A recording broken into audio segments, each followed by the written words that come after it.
Caesarea Maritima was a magnificent harbor that was built up by Herod the Great, finished around 10 years before Christ. And it was a strategic location, a port city. It became a metropolis, and it was the sort of place that a lot of ships would come in and out of, this big, huge artificial harbor. You could get to Rome within 10 days from Caesarea if the wind was with you. And so it made it a great place for evangelism in the ancient world. And so we read about Philip, the evangelist. After he went to Samaria, in the book of Acts, he ended up in Caesarea.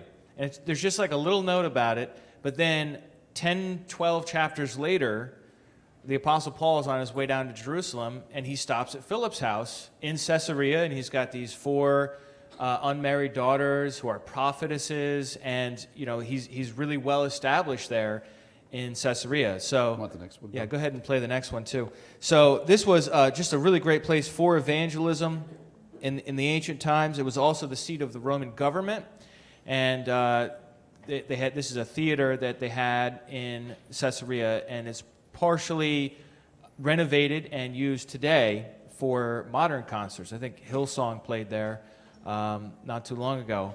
But the original stones underneath you can see are much older than the ones on top are much smoother. And then, of course, like the modern staging is new as well. So this was a place that the Roman government had as its seat of power for the region. And so there were lots of soldiers in this city as well. In particular, one Italian soldier, centurion, Cornelius, lived in Caesarea. And so Peter ended up coming to this town to preach to him and entered into Cornelius' house.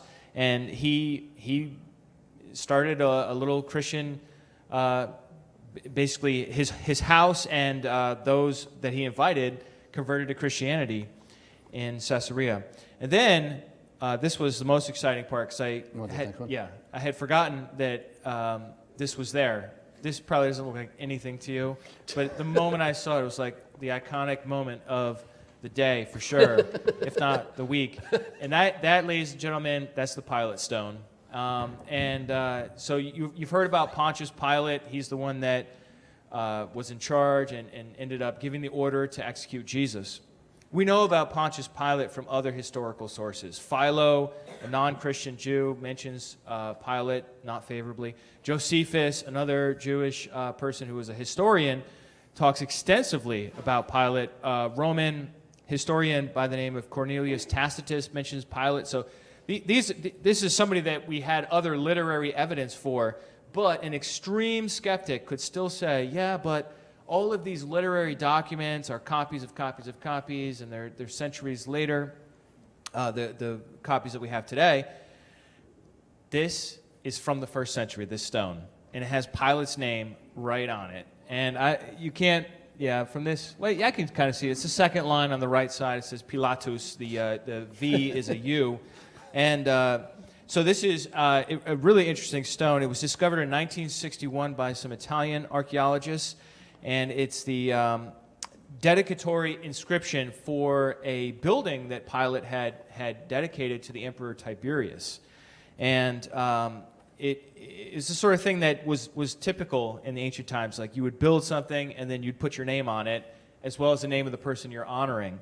And what's so interesting about it, too, is that in the 4th century, whatever building that was, the Tiberium, this temple to Tiberius, was destroyed. It was irrelevant. So what they did a lot of times was recycle old stones, and they took the Pilate stone, which had very little historical significance because everyone just already knew there was a Pilate, so it wasn't a big deal 300 years after Christ.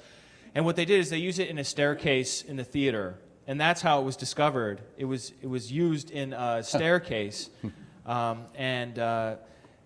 yet it remains like the earliest, best material evidence for the historical Pilate. So I don't know. That's something that happened over and over in Israel when we were there. You get this sense of this is real. These things happened. These are real places. You could get on a plane right now, any one of you, be there tomorrow or even late tonight, and you would be able to stand in Jerusalem, stand in Caesarea, stand in these different places. It's really chilling. That's cool.